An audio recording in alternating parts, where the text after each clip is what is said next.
let us taunt it. It may become so cross that it will make a mistake. TK-421, why aren't you at your post?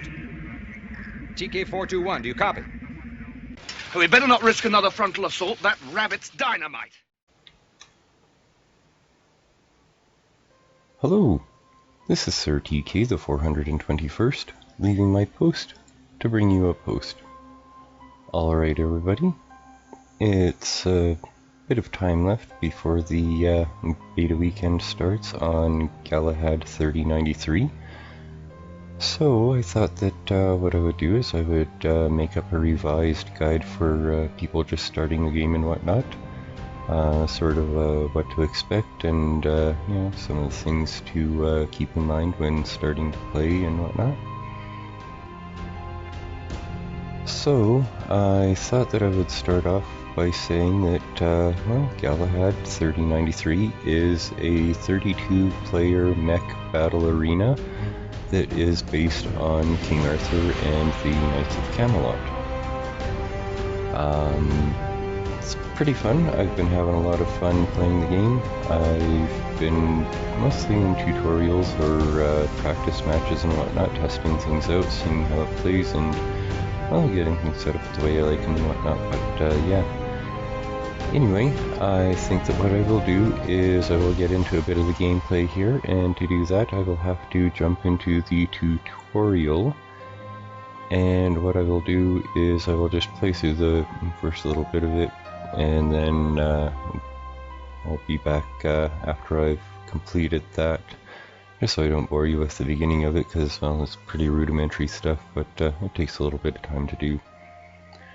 But yeah, that being said, I will duck on out. I will go through the first little bit of the tutorial, and when I come back I will be bringing you some of the mission objectives and stuff like that to keep in mind when you're playing in regular matches.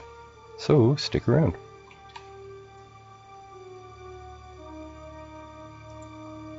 Alright everybody, I'm back, and I decided that I was just going to go through the tutorial here with you, because I remembered a few things in the beginning of the tutorial that I wanted to go through with you. So, first off, after this loads here, you deploy your lance and yeah, basically there is a first person and a third person view in the game, and it's a pretty nice looking game overall. I really enjoy it. And just while I go through this here, I'll just be talking, you know, whatever here. But yeah, you get skim jets and stuff like that that you can use to help your mobility out and whatnot. One thing to get used to is switching in between first and third person view. What it does is it allows you to either get around the map better or to attack enemies better. I find it's a little bit easier to move around the map if you've got you know, third person, and fighting enemies and inside of structures and whatnot is kind of better to have first person. That's just my opinion. And you've got a rocket jump ability, which is pretty much turning yourself into a laser guided missile with your reticle as the laser. So let's just fly up here. And over here we have recharge pads. They restore all of the energy that you've used and whatnot. And there's a spawn beacon over there.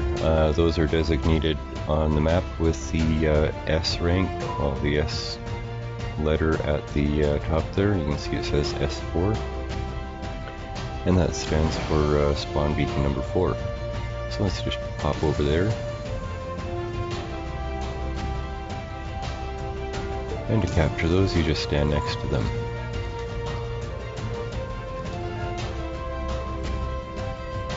And this will allow you to spawn more robots when, or if you actually get destroyed or whatever, but being as this is the tutorial, it shouldn't be too terribly hard.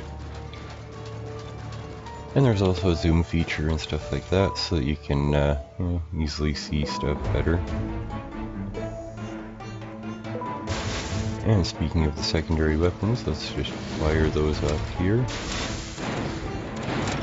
As you can see, they do little bomblet drops that kind of act like MRVs. And you've got the ability, this guy has a orbital strike, so let's just do that there.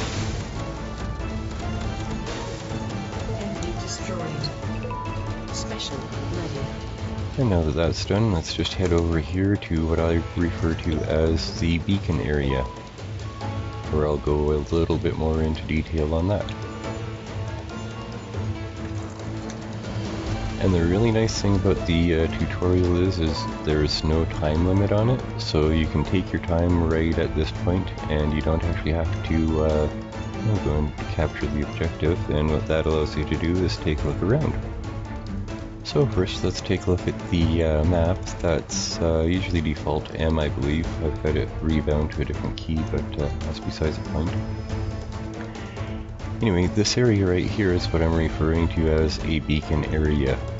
What it consists of is the beacon right there, and 1, 2, 3, and 4 power generators. And I believe that every beacon area has a repair station as well. So what I'm going to do next is I'm going to head over to this area here and show you what I mean.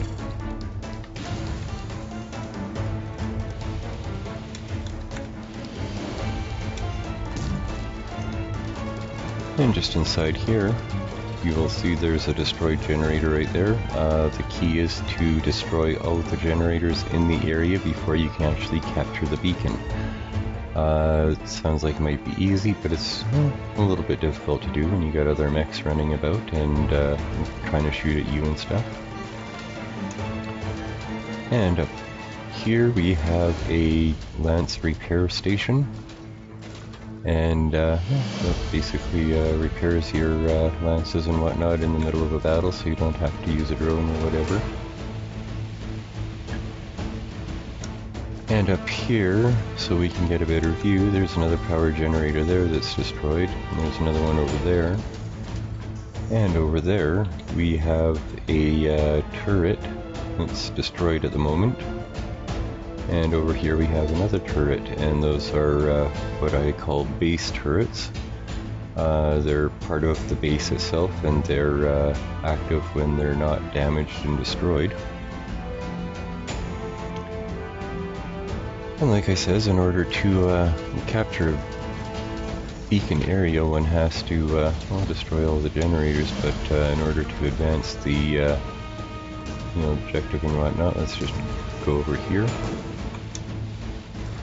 I also recommend coming into here. It helps you get a feel for how mechs operate before they have any mods, because there's no mods active, and you're only got these 2 weapons that you can actually use in here. And as you can see here, we can't actually start to capture the beacon yet because there is a generator just over there, which you can see on the map, that needs to be destroyed. So what we're going to do is we're going to come over here,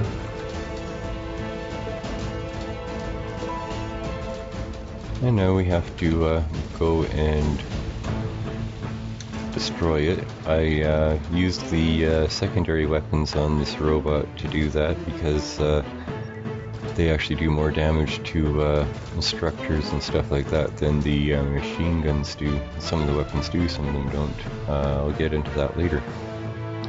But anyway, we're just going to fire a couple of these over here and take out that power generator here.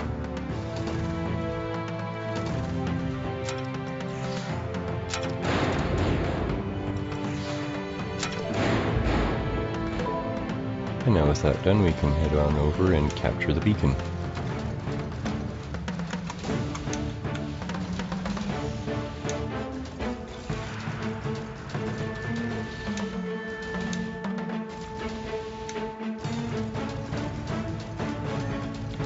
And to do that, you just stand next to it, just like this. As you can see, the beacon bar is going down. Well, the red control of it is. And once it reaches 0, it'll start to turn blue, and once it's completely blue, it'll be under your control.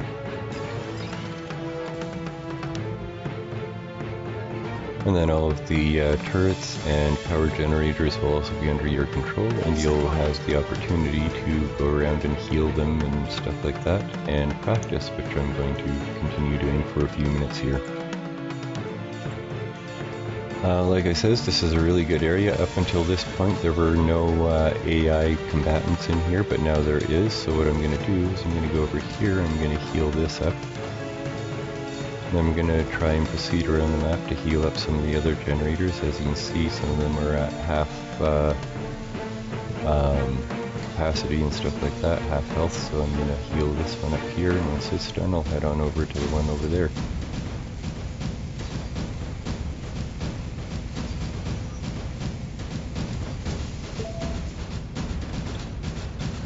Actually, what I'll probably do is I'll go up here and I'll heal up this turret first.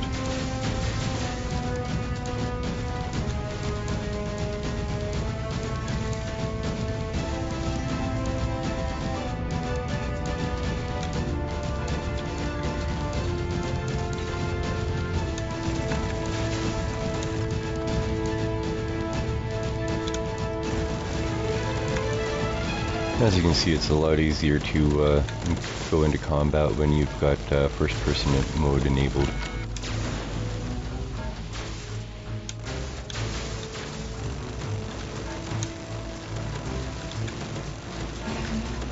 Apparently he's just going to run away, so I'm going to go over here and heal some stuff. As you can see, the enemies start to target things and stuff like that, so I'm just going to heal this up a little bit here before it gets too destroyed. And then I'll pop over there and see if I can't take him out. But yeah, like I said, this is a really good way to you know, learn the overall battle mechanics and whatnot in a semi-controlled environment that's relatively small anyway. A lot of the maps are actually quite big and stuff like that. Anyway, I'm just gonna hop on over here, take out this guy here, if I can.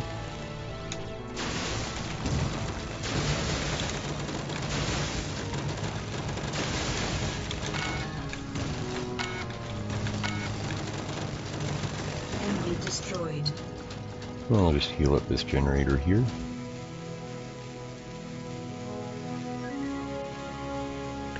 Yeah, the key with keeping beacon control is keeping your generators healthy, and same with your turrets. Apparently that turret over there got destroyed, but whatever.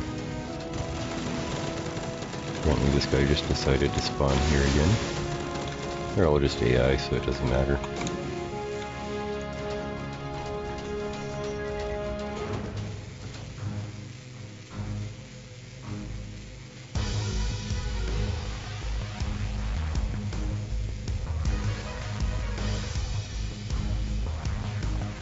But yeah, the idea of most matches is to keep as many bases and whatnot under your control as possible at any given time, as with most games like this.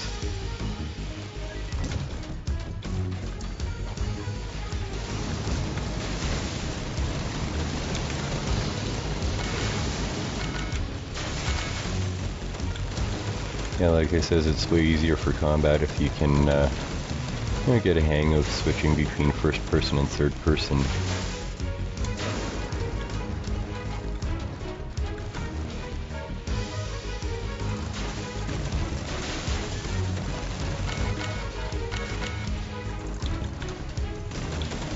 You can even deploy drones and turrets and stuff like that to help combat and whatnot. Enemy destroyed.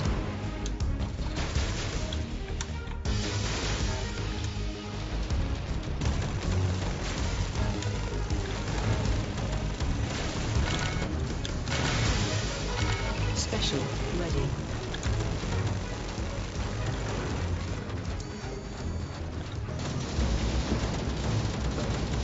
Enemy destroyed. Yeah, that's pretty much the general basics here for the tutorial and whatnot, so I'm just going to back off here and whatnot. But yeah, it's really great for getting the combat mechanics down and stuff like that before you really start to get into the game and whatnot, and yeah, it helps out quite a bit. It helped me out a lot when I first started playing, so I thought I would pass that on to you. And next up, I'm going to be going through some of the... just going to leave the tutorial here. I'll be going through some of the other stuff here with hammers and whatnot. Or, sorry, the armory and whatnot, and getting into practice matches. So, for the time being, I will just duck on out because I need to go do something, but I will be back right away, so stick around.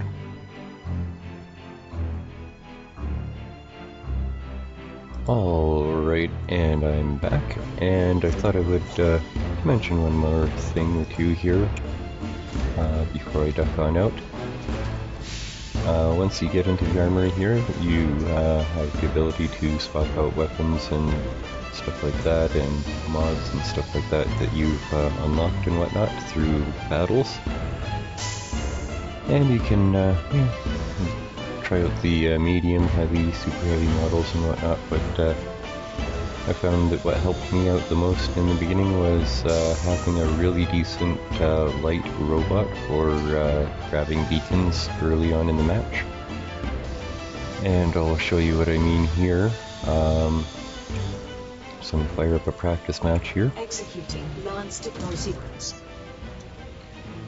Alright now, and as you can see on the map here, everything is all white. That means that it's completely neutral, which means that you don't have to run around and destroy generators and dodge turrets and whatnot. So let's just go see if we can't grab a few bases and beacons and whatnot for the home team here. Kind of like to think of using the rocket jump as like gulfing with lances. Base acquired. And then we just wait for the rocket jump, and there we go. Well, let's just go over here. The nice thing about using the Gwen pilot, or sorry, Knight, is you can toss up a little shield here, start opening fire on the enemy team here. Spawn beacon acquired.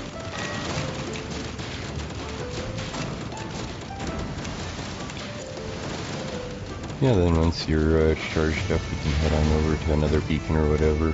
But yeah, like I says, early on in the match and whatnot, it's kind of key to get as many beacons and whatnot as you can, whether it's spawn beacons or bases. Like I say, the bases are the first thing you should really try and go after, and then try and grab some spawn beacons, because the bases are easier to get when they're neutral.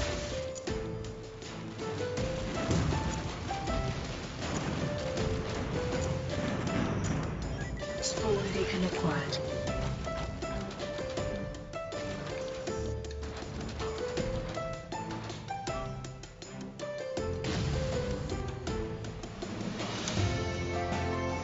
Like I says, it's kind of like golfing with lances. The closer you get to your target point of landing, the better score you get. And we'll just take off on out of here.